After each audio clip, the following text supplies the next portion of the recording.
tahun 2024 isu besarnya adalah optimalisasi penanggulangan kemiskinan ya melalui penguatan kualitas infrastruktur dan konektivitas wilayah. Ya. Nah itu isu besar, ya. Isu besar yang disampaikan atau tema yang disampaikan oleh pemerintah daerah. Nah sehingga seluruh usulan dan usulan ini kan polanya bottom up, ya, harus dari bawah.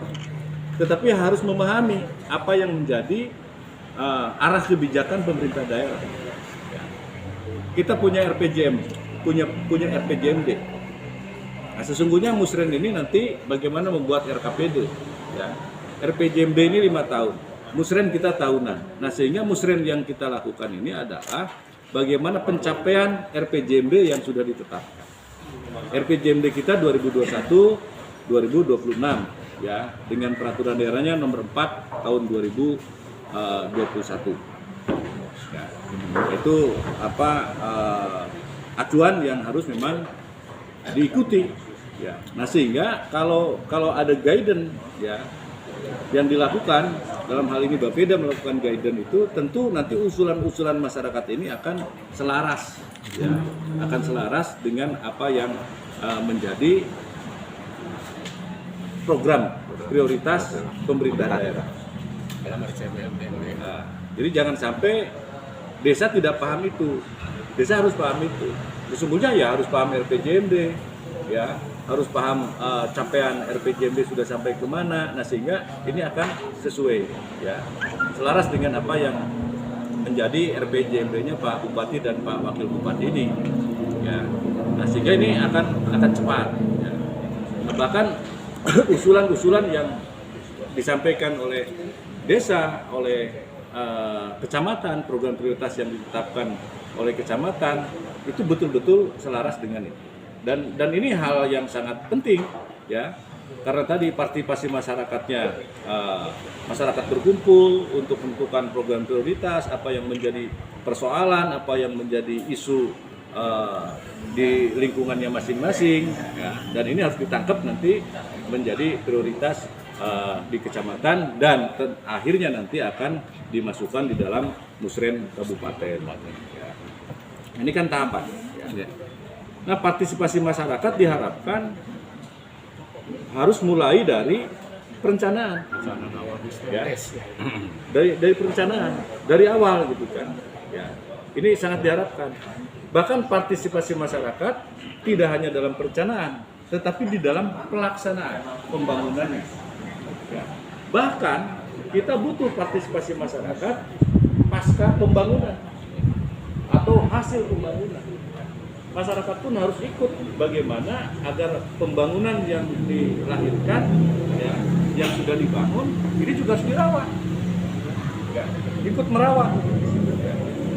Nah, jadi kan jelas dari rakyat untuk rakyat, oleh rakyat. Nah ini kan polanya demikian, gotong royongnya harus tetap terbangun, sehingga mulai rakyat harus hadir mulai perencanaan, rakyat harus hadir dalam pelaksanaan pembangunan, dan rakyat harus hadir juga dalam pasca pembangunan itu atau mengurusi hasil pembangunan itu, ya. Ini sangat penting. Yang kedua, ini ada ya tadi isu besar kita memang kemiskinan. Kemiskinan ini bisa kemana-mana nih. Kemiskinan bisa kemana-mana. Nah ini juga kemarin tanggal 17 Januari kan kita diundang, ya, oleh Pak Presiden, ada kegiatan Rakornas, ya. Gubernur, Bupati, Wali Kota, seluruh Forkopimda se-Indonesia diundang oleh Pak Presiden dan dihadiri oleh Kabinet, oleh lembaga tinggi negara, ya. Nah, menyampaikan beberapa instruksi yang harus dilaksanakan oleh pemerintah daerah, baik provinsi maupun kabupaten kota. Ya. Hampir sama instruksinya. Yang menjadi prioritas nasional ini adalah kemiskinan. Bagaimana strategi menuntaskan kemiskinan. Ya. Lalu stunting. Nah ini stunting juga sesuatu hal yang sangat luar biasa, ya, karena persoalan kemiskinan memang bisa menimbulkan juga salah satunya stunting, ya. Dan stunting ini adalah bagaimana mempersiapkan generasi bangsa ke depan, ya. Karena di dalam persoalan stunting ini ada persoalan perkembangan dan pertumbuhan. Jadi bukan hanya ukuran anak kita, tetapi perkembangan IQ-nya, ya. Bahkan saya tambah perkembangan dengan nurani, ya, dengan kejiwaannya dan sebagainya. Itu akan mempengaruhi sekali. Nah, sehingga program stunting ini juga menjadi prioritas, ya, karena ini sesungguhnya luar biasa. Lalu ada terkait dengan investasi. Bagaimana pertumbuhan investasi di daerah ini bisa terus berkembang. Ya. Kaitannya nanti dengan penataan ruang, kesesuaian ruang dan sebagainya. Ya. Nah, karena memang di beberapa daerah ada BPN ini, Kementerian ATR BPN, ada yang namanya potret LSD, potret lahan sawah dilindungi. Ya. Apakah selaras dengan RT RW kita? LSD. Nah, ini jangan sampai bertabrakan. Apakah selaras dengan LP2B, lahan pertanian pangan berkelanjutan? Selaras dengan Riparda atau tidak?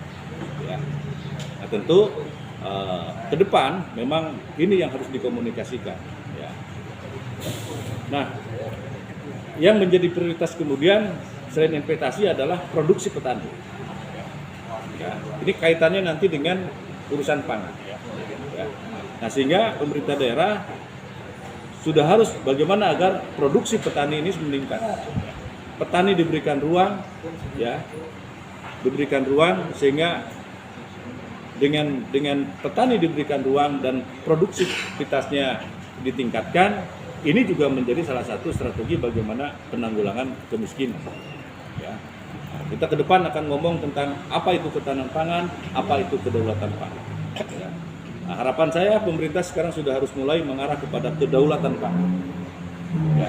Petani diberikan ruang, ya, petani diberikan simultan oleh kita, ya, oleh pemerintah daerah agar produksi petaninya meningkat. Petani harus dikasih akses, ya, agar tadi dalam rangka peningkatan produktivitas, terutama pangan. Kenapa ada LSD? Itu dalam rangka bagaimana kita ke depan tidak boleh terjadi kekurangan pangan, tidak boleh krisis pangan, ya. Dan sekarang secara nasional maupun di internasional ini sudah terjadi yang namanya krisis pangan, krisis energi, ya.